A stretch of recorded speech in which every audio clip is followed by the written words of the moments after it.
교회에서요, 새벽 기도회가 마치면, 처음이 마치고 난 다음에 개인 기도 시간을 주잖아요. 똑같습니다. 우리도 마찬가지지만. 새벽 기도가 마치고 개인 기도 시간에 나이 많은 권사님 한 분이 어찌나 애절하게 기도하는지, 그 기다리는 그 기도하는 소리가 목사님의 귀에까지 들렸습니다. 이 강단에서 기도하는 소리. 근데 기도하는 소리가 무슨 소리인가 들어봤더니, 들으려고 해서 들은 게 아니라 얼마나 애절하게 기도하는지 들렸어요. 목사님 들으려고 들은 게 아니고, 하나님 살려주세요. 아버지 제발 살려주세요. 그냥 죽으면 안 되잖아요. 너무 불쌍하잖아요. 하나님이 살려줄 줄 믿습니다. 막 이렇게 기도하니까 목사님이 밤새 권사님 집안에 뭔 일이 있었나 궁금하기 짜기 시작했습니다. 지난밤 권사님 가정에 혹시나 누가 위중해가지고 병원에 입원한 사람이 있을까 싶어서 가지 않고 권사님 기도 끝날 때까지 기다렸습니다. 그리고 기도가 끝나자마자 권사님 마음이 얼마나 아프세요? 지난 밤중에 가족 중에 누군가 하나가 위중하신 분이 계신가 봐요. 하나님이 고쳐줄 거예요. 힘내세요. 라고 그렇게 이야기했습니다. 그리고 물었습니다. 도대체 가족 중에 누가 그렇게 죽어가는 사람이 있어서 그렇게 살려달라고 이렇게 애절하게 기도하십니까? 라고 물었더니 이 권사님이 이렇게 이야기합니다. 천연덕스러운 표정으로, 목사님 어제 연속극 안 보셨어요? 아니 어제 연속극 여주인공이 죽어가다니 안 울어. 그 얼마나 불쌍해요. 그래서 제가 지금 이렇게 살려달라고 기도하고 있잖아요. 목사님들 그 여주인공 살려달라고 기도하세요. 그랬답니다. 묻자고 한 번 넘어간 겁니다. 오해하지 마십시오. 우리 권사님들 그런 분 한 분도 없습니다. 자, 오늘도 주님 안에서 만나게 되어서 여러분 진심으로 감사하고 기쁩니다.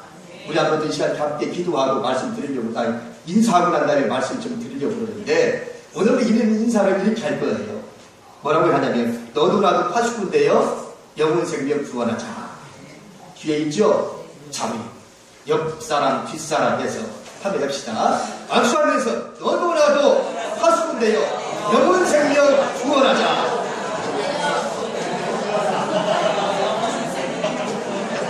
처음 하는 거니까 좀 거들떨떨하지요? 예. 너도 나도 파수꾼되어 영혼 생명 구원하자. 여러분 앞으로 우리 인사할 때마다 이 구호를 가지고 외치면서 인사하려고 그럽니다. 이런 인사를 주거니 받거니 할 때에 여러분과 내가 전도할 수 있는 그 마음이 불릴 듯이 일어날 수 있기를 축원합니다. 사실 오늘 읽었던 이 부분의 말씀은요, 해석하기가 참 난해한 말씀 중에 하나입니다. 내용은 뭐 이렇습니다. 우리가 읽어봤기 때문에 어떤 부자에게 청지기 한 명이 있었는데 이 청지기는 옳은 사람이 아니었습니다. 이 주인이 가만히 소식을 듣자 하니 어떤 사람이 주인한테 와가지고 부자질합니다. 주인님, 아무개 청지기가요 주인님의 소유를 낭비하고 있습니다. 이 소식을 들었습니다. 주인이 이 소식을 듣고 난 다음에 청지기를 불러요. 여보게, 나 좀 보세요. 내가 지금 듣는 이 소식이 참말인가? 그동안 자네가 청지기 일을 했는데 그동안에 했던 일을 한번 세배보게나. 만약에 내가 듣는 이 소식이 참말이라면 자네는 더 이상의 청지기직을 할 수 없을 것일세. 이렇게 이야기를 했습니다. 청지기가 주인에게 그 말을 듣고 난 다음에 마음이 뜨끈했어요. 그리고 생각을 했습니다. 이 일도 이제 끝이겠구나. 주인님이 내가 옳지 않은 일을 하고 있다는 것을 알아챘구나. 그러면서 이 일을 그만두게 되면 내가 무엇을 하면서 먹고 살고 라고 미래에 대한 걱정을 하기 시작합니다. 그러면서 내가 무엇을 할고 땅을 파자니 힘이 없고 빌어먹자니 부끄럽구나. 그럼과 동시에 한 가지 꾀를 생각하게 됩니다. 그 꾀가 뭔가 하니 내가 할 일을 알았구나. 그러면서 지금까지 주인님한테 빚진 사람들을 하나씩 불러드려요. 여보게, 자네는 우리 주인님한테 얼마나 빚을 졌느냐? 그랬더니 빚은 100만입니다. 그래, 그러면 여기다가 50이나 쓰게라. 또 어떤 사람은 그럽니다. 당신은 얼마나 빚을 졌느냐? 그러니까 나는 밀 100석입니다. 여기다가 80이라고 쓰거라. 이런 식으로 자기의 빚진 모습을 갖다 줄여준단 말이에요. 그러면 생각합니다. 이 사람들이 내가 이렇게 은혜를 베풀었으니 내가 청지기직을 그만두더라도 그동안에 나에게 받은 그 은혜가 있어서 나를 통해서 저 사람들이 나를 용서할 것이다 라고 이렇게 생각했다지만, 이게 예수님이 지금 비유를 들어서 설명을 한 겁니다. 그러면 아주 중요하게 이야기합니다. 이 내용을 궁금하게 지켜보는 주인이 이렇게 얘기하죠. 불의한 청지기가 한 행동은 잘못된 것이지만 지혜롭게 행한 것 때문에 칭찬해 줬다. 이게 오늘의 내용입니다. 이 이야기는요, 도대체 이해할 수가 없어요. 여러분들 읽으면서 어떻게 이해하는지 모르지만 정말 이해하기가 어려운 말씀 중에 하나입니다. 난해한 말씀 중에 하나입니다. 그래서 신학자들 중에서도요, 당혹감을 갖추지 못해. 율리어라고 하는 사람은 이 비유는 예수님의 비유 중 가장 해석하기 어려운 비유이다라고 말했습니다. 바클레이라고 하는 신학자는 이상한 이야기라고 규정했고 가장 어리둥절게 하는 비유라고 설명을 했습니다. 키스톤 메이커라고 하는 사람은 예수님의 모든 비유 중에 가장 당혹감을 가져다 준다라고 말했습니다.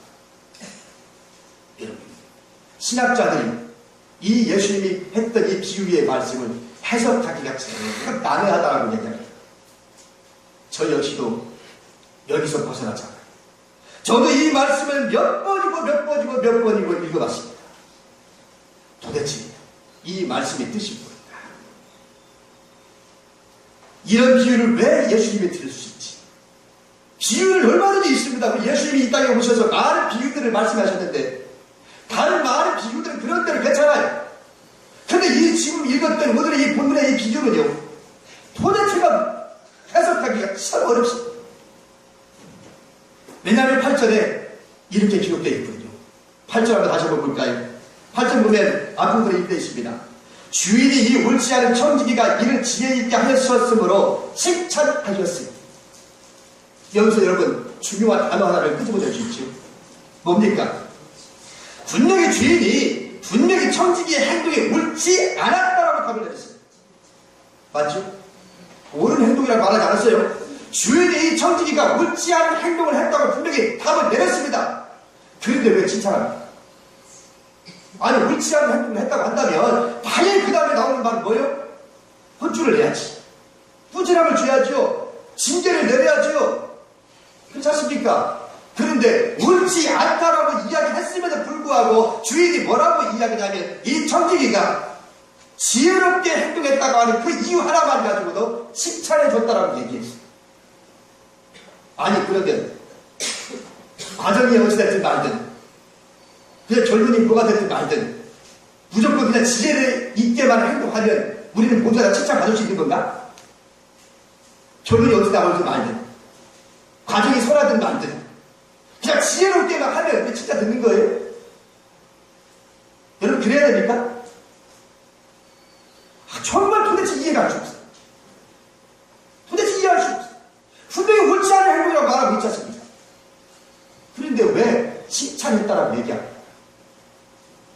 지혜롭게 해놨다고 하는 그 이유 하나만, 옳지 않은 것들도 지혜롭다고 할 수 있나요? 옳지 않은 행동에도?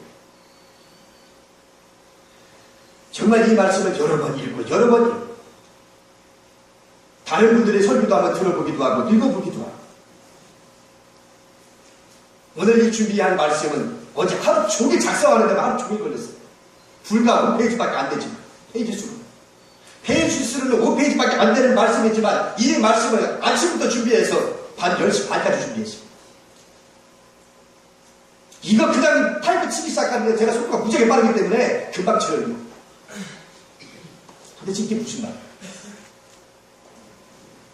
저는 기도하면서 오늘 이 말씀에 대한 하나님의 깨달음을 주셨습니다.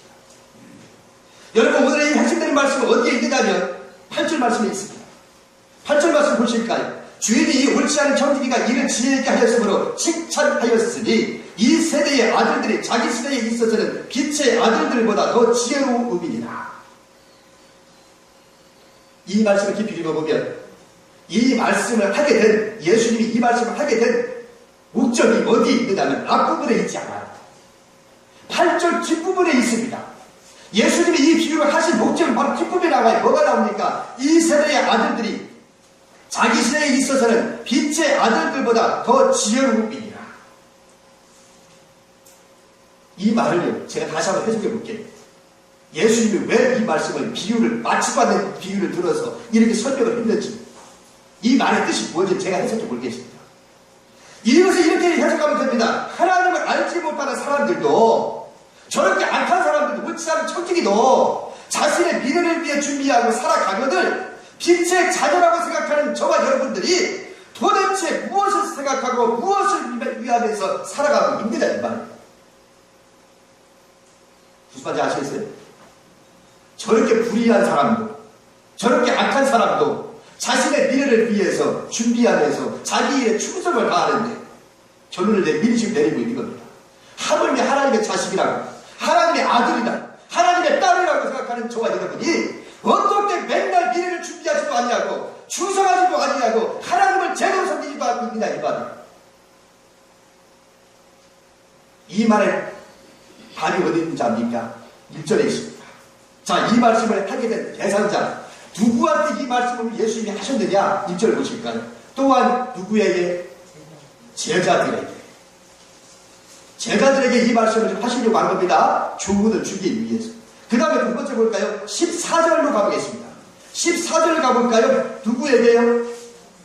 14절. 시작. 바리새인들은 돈을 좋아하는 자들이라 이 모든 것을 듣고 비웃거늘 그랬어요. 누가 들었어요? 오늘 이 예수님의 비유를 대상이 첫 번째 누구 대상이? 제자들. 두 번째 대상은 바리새인. 그럼 제자들한테는 무슨 교훈을 주고자 하는 걸까요? 예수님께서. 얘들아, 이렇게 불의한 천지기도 말이야, 이렇게 미래를 준비하고 자신들이 할 일에게 충성을 다했고 하나님을 제대로 섬기려고 그 노력을 한단다. 자기 나름대로. 그런데 우리는 뭐냐?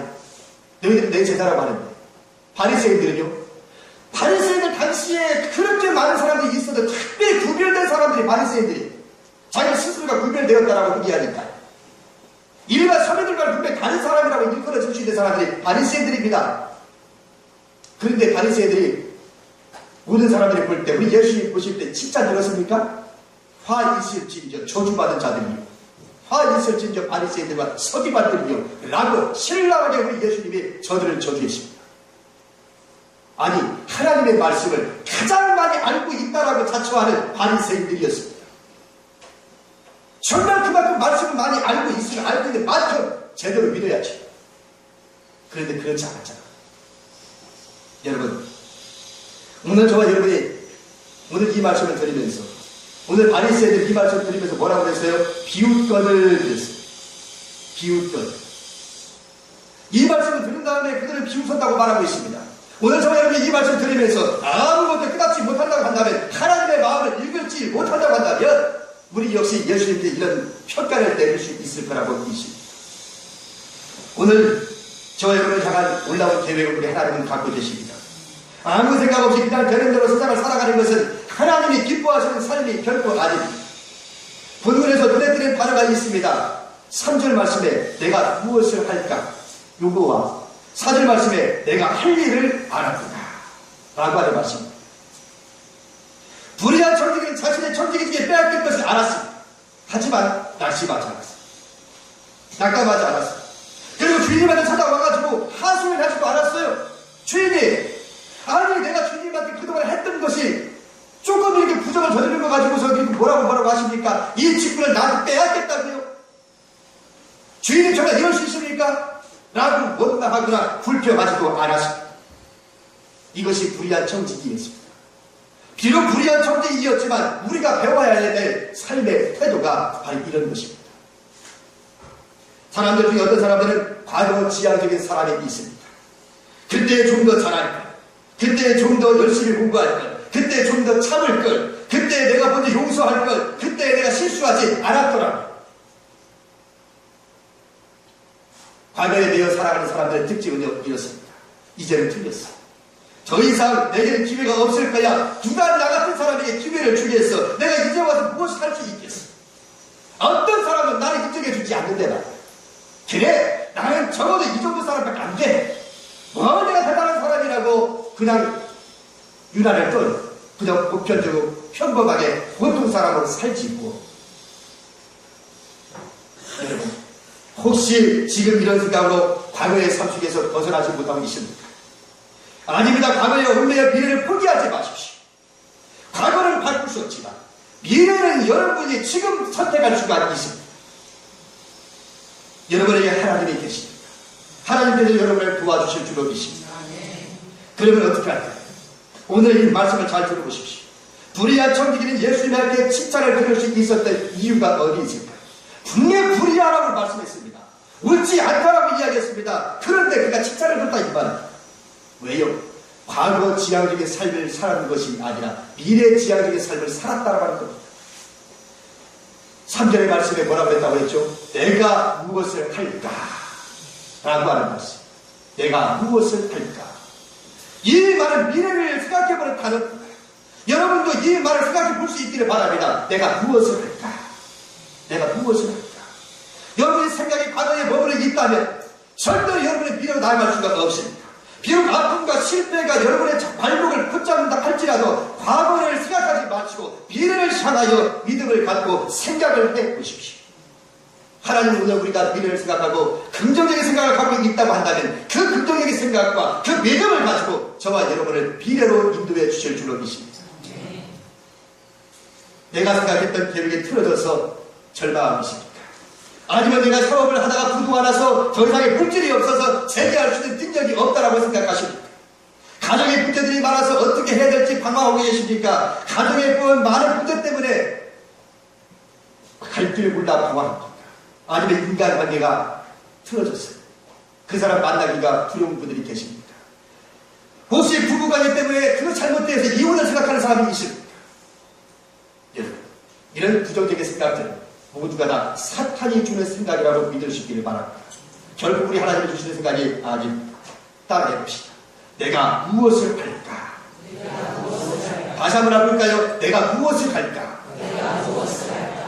그래요. 이런 질문을 사람들에게 질문하지 마시고 내가 무엇을 할까라는 이 질문을 하나님 앞에 나와서 하나님 앞에 기도할 수 있기를 축원합니다. 하나님 앞에 내가 무엇을 할까라고 기도하면 머지않아 이 청지기가 대답했던 것처럼 내가 할 일을 알았다. 이런 고백을 할 수 있는 날이 오게 될 줄로 믿습니다. 절망하고 낙심할 때마다 저의 인생 가운데 찾아오셨던 예수. 한때는 저도 목회를 그만두겠다고 작정을 하고 기도원에 들어가서 3일 동안 금식하며 기도했던 적들이 있었습니다. 하나님 나 목회 그만할래. 나 도대체 힘들어서 못하겠습니다. 나 더 이상 목회 안 할래. 그랬던 적도 저에게는 있었습니다. 저에게도 아픔이 있었습니다. 하지만 그때 우리 주님은 저에게 찾아와 주셔서 저에게 새로운 힘을 안겨다 주셨습니다. 나는 포기하라고 생각했지만 우리 하나님은 저를 포기하지 않으셔도 오늘 이 시간에 복사하고 여러분 앞에 서게 만들어 주셨습니다. 여러분, 하나님 앞에 우리가 미래를 향해서 생각을 집중하다니 그때는 지금은 아무것도 몰라요. 잡히는 것 없습니다. 들리는 것도 없습니다. 보이는 것도 없습니다. 주님이 절대로 나를 포기하지 않는 여러분 포기하지 마십시오. 오늘도 주님은 저와 여러분에게 함께 하신 줄로 믿습니다. 저에게 찾아왔던 그 예수님이 오늘 이 자리에 이곳에 찾아온 줄로 믿습니다. 여러분을 만나 주실 줄로 믿습니다. 할 일이라고 해서 뭐 대단한 것이 아니에요. 불의한 청지기도 특별한 일을 한 게 아니에요. 이제 내가 한 일을 알았구나. 해놓고 그가 대단한 일을 했나요? 아닙니다. 내가 이제 한 일을 알았구나 하고 난 다음에 그가 한 행동이 뭘까? 앞에서 잠깐 이야기했던 것처럼 주인님에게 빚진 자들을 하나씩 불러들여서 당신의 주인님에게 얼마나 빚졌어? 당신은 얼마나 빚졌어? 그러면 이걸 바꿔라. 이걸 바꿔라. 당신 이만큼 빚졌냐? 이만큼 써라. 그게 무슨 일 한 거예요? 평소에 청지기가 자기가 하던 일 한 겁니다. 무슨 하나님의 응답을 더 대단한 거 여러분 기대하지 마십시오. 하나님 앞에 기도했던 것이 응답받았다고 뭐 엄청난 것들이 없었던 것이 하늘처럼 뚝 떨어져가지고 나한테 하나님 새로운 일을 맡긴다고 생각하지 마십시오. 우리 하나님은요, 우리에게 하나님 응답 주신다고 해서 대단한 걸 다운값을 주시는 분이 결코 아닙니다. 오늘 청지기가 자기 하던 일 조금만 바꿨을 뿐입니다. 방법을 바꿨을 뿐입니다. 그러면서 우리 예수님께서 이 비유를 통해서 우리에게 이런 말씀하십니다. 10절 말씀 볼까요? 지극히 작은 것에 충성된 자는 큰 것에도 충성되고 지극히 작은 것에 불의한 자는 큰 것에도 불의하니라. 예수님이 비유의 목적은 다른 데 있습니다. 지극히 작은 것에 충성된 자는 큰 것에도 충성되고 지극히 작은 것에 불의한 자는 큰 것에도 불의하니라. 하나님의 일당은 갑자기 엉뚱한 일로 임하지 않는다고 말씀드렸습니다. 그저 여러분들이 지금 하고 있는 일, 여러분이 처하고 있는 상황에서, 여러분의 위치에서 충성을 다할 수 있기를 축원합니다. 함경도 어촌에 한 소년이 살고 있었습니다. 이 소년의 할아버지는 40척 정도의 고기잡이 배를 간을 가지고 있는 집이었습니다. 어느 날 할아버지가 이 40척 되는 이 배를 뱃사람들과 함께 먼 바다로 가서 고기잡이를 나갔습니다. 그랬던 이 배가 돌아오지 않았어요. 그래서 이 집안에 많은 사람들이 죽었고 갑자기 40척의 배가 침몰해서 다 사람들이 죽었기 때문에 그동안에 그 마을에서 손주에게 붙어 살았던 많은 사람들이 이 집에 와서 물어내라. 당신 물어내라. 우리 아버지가 죽었고 우리 아들이 죽었다. 다 물어내라. 그래 이 집안은 가지고 있던 그나마 가지고 있던 모든 재산을 다 털려서 피해를 입었던 자기 일꾼들에게 다 나누어 주고 빈털터리가 되었습니다. 당시 캐나다 선교사로 우리나라에 왔던 그 선교사의 집에 가서 종살이 할 수밖에 없었습니다. 이 소년도 역시 캐나다에서 오신 선교사님의 집에 가서 종살이를 했습니다. 얼마나 힘들게 살았든지 차가운 겨울날에도 빨래를 해야만 했고 정말로 시키는 일은 뭐든지 굳은 일을 마다하지 아니하고 할 수밖에 없었습니다. 이 소년은 어린 마음에 얼마나 엉엉 울었던 적이 많았는지 그때마다 선교사님은 이 소년이 너무 안타까워서 이 소년을 한번 정직성을 테스트하기 위해 소년이 얼마든지 볼 수 있는 곳에다가 돈을 놓곤 했었습니다. 혹여 이 아이가 내가 놓았던 그 돈을 훔쳐가서 어떻게 하지는 않을지 한번 보기 위해서죠. 그런데 언제나 소년이 눈만 가면 볼 수 있는 그곳에 돈을 가져다 놓았지만 절대로 이 소년은 그것에 손을 대지 않았습니다. 캐나다 선교사는 이 소년의 정직성을 인정하고 이 아이를 데리고 서울로 올라갔습니다. 그에게 일본에 유학도 시키고 그리고 공부도 시키고 신학대학도 나오게 해서 그가 목사가 되게 만들었습니다. 그래서 오늘날 우리나라의 남대문 교회 목사를 지냈고 천안대학교의 전신인 대한신학교 창설자인 김지선 박사님이 바로 이 소년이었습니다. 여러분을 향한 하나님의 계획이 무엇인지 지금은 알 수 없을 것입니다. 그러나 지금 있는 자리에서 궁극히 최선을 다하십시오. 우리 학생들은 내가 앞으로 뭐가 될지 모른다 할지라도 지금 있는 자리에서 충성을 다해 공부할 수 있기를 바랍니다. 그러다 보면 내가 이제 이 다음에 훗날 내가 공부했던 그것이 내가 이제 할 일을 알았구나 할 날이 올 겁니다. 직장에서 정말 직장생활 하는데 상사가 인정해 주지 않는가요? 괜찮습니다. 충성을 다하십시오. 지금 상사가 나를 인정해 주지 않을지라도 충성을 다하다 보면 내가 할 일을 알았구나. 그 상사에 나를 인정해 줄 때가 분명히 올 것입니다. 부부관계 때문에 힘들어하시는 분이 계시니까 서로를 섬겨보십시오. 충성을 다해 섬겨보십시오. 서로가 서로를 인정해 주실 그런 날이 분명히 올 것입니다. 오늘 11절 말씀 다시 한번 볼까요? 너희가 만일 불의한 재물에도 충성하지 아니하면 누가 참된 것으로 너희에게 맡기겠느냐.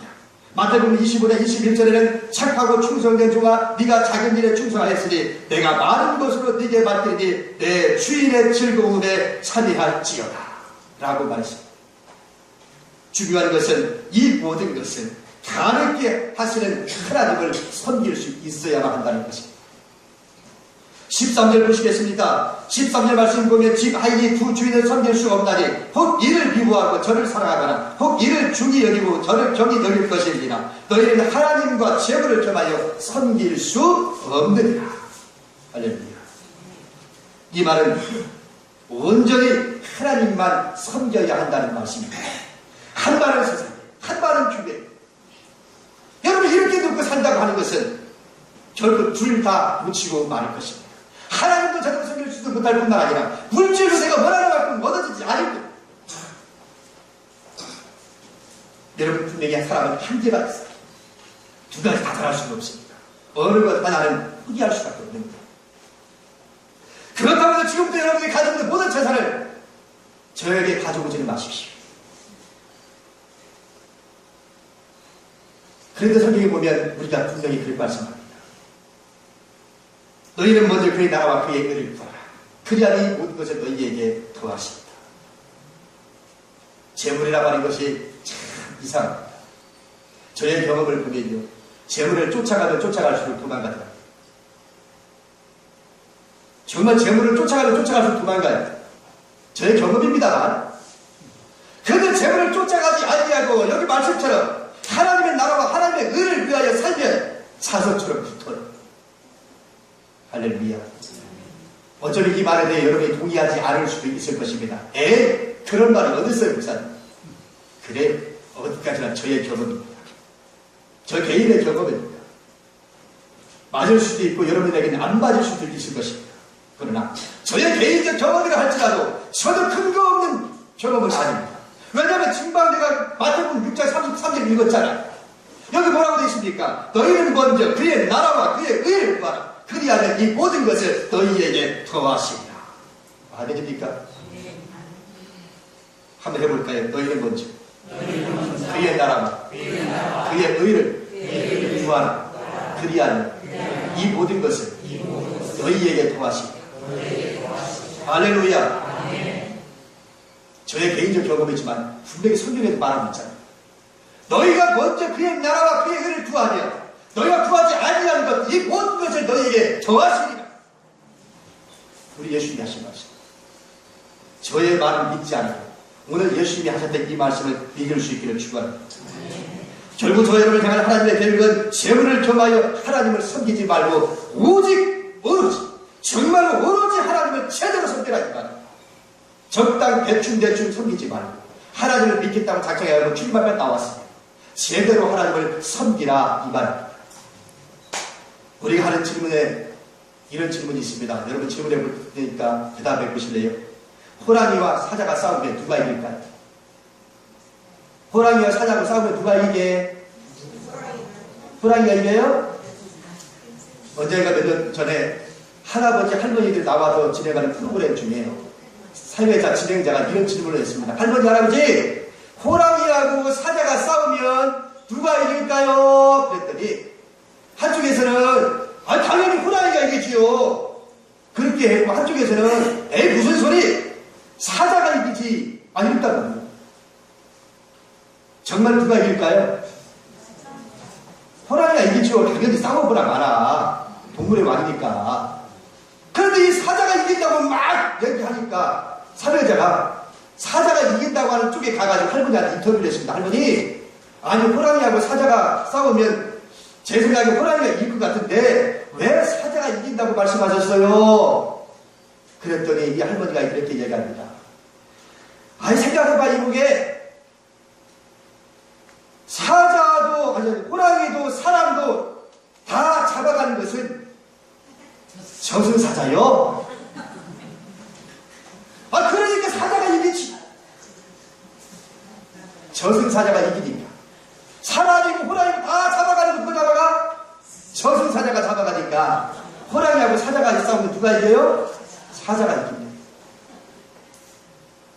여러분, 사람들은 죽어가면서 누구나 이렇게 얘기하는데 좀 더 열심히 살 것, 좀 더 사랑하며 살 것, 좀 더 베풀면서 살 것, 껄껄껄껄 하면서 이 세상 떠납니다.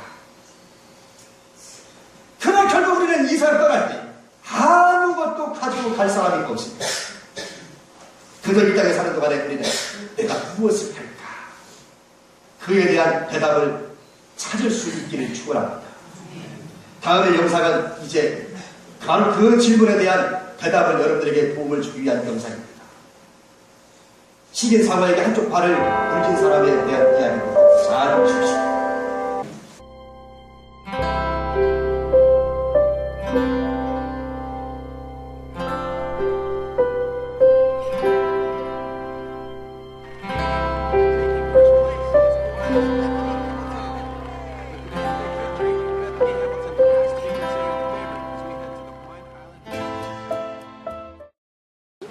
To come out here every day.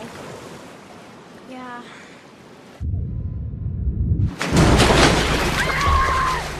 Lana?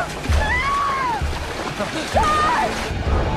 I need to get to the beach. Oh, God. Dad, here's the shark net. We need to get to the reef. Just get to the reef. Stay with us, sweetie, okay? Stay with us. Please, Jesus. Please.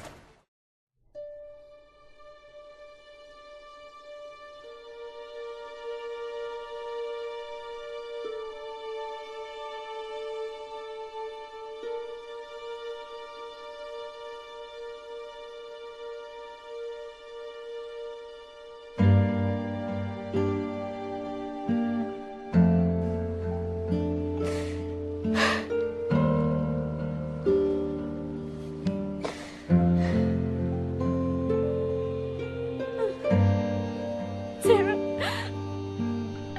how can this be God's plan for me? I don't understand.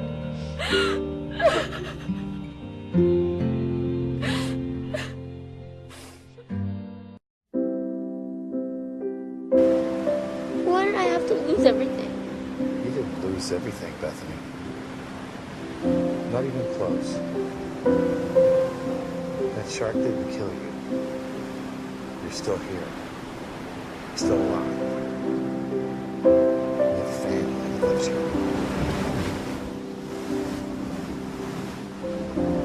What am I supposed to do now?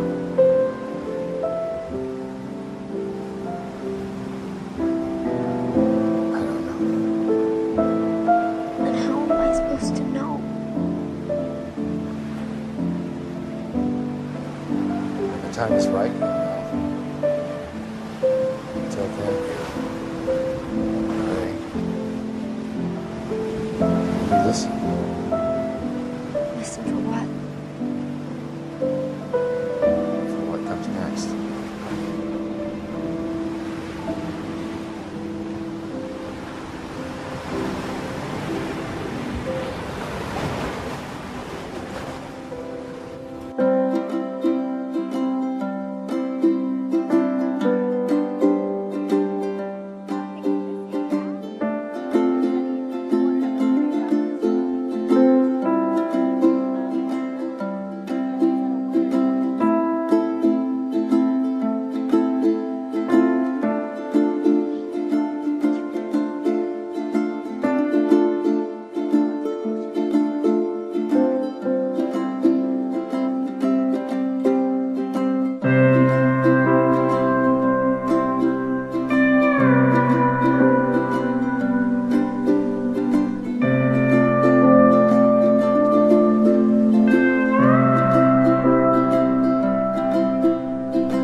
그렇습니다, 여러분. 지금 여러분이 보셨던 영상처럼 하나님 저 여러분을 이 땅에서 그냥 아무 목적 없이 아무 이유 없이 태어나게 하지 않았습니다. 물론 지금은 아무것도 보이지 않겠죠. 지금은 뭐 잡히는 것도 없을 것, 지금은 들리는 것도 없을 것. 그러나 하나님께 내가 무엇을 할까 질문하시되 하나님께는 내가 할 일을 이제 알았도다 라고 응답하게 할 줄로 믿습니다. 여러분의 진실로 우리가 해야 될 것이 다른 게 있잖아요. 오늘 말씀하신 것처럼 내가 미래를 위해서 천천히 준비하시고 그리고 지금 있는 자리에서 충성을 다하십시오. 그리고 하나님을 재물과 겨바에 섬기지 마시고 온전하게 하나님을 섬길 수만 있다면 하나님은 저와 여러분을 통해서 또 다른 생명들을 살리는 도구로 사용하게 될 줄로 믿습니다. 우리 한번 동서람 기도하겠습니다. 고마우신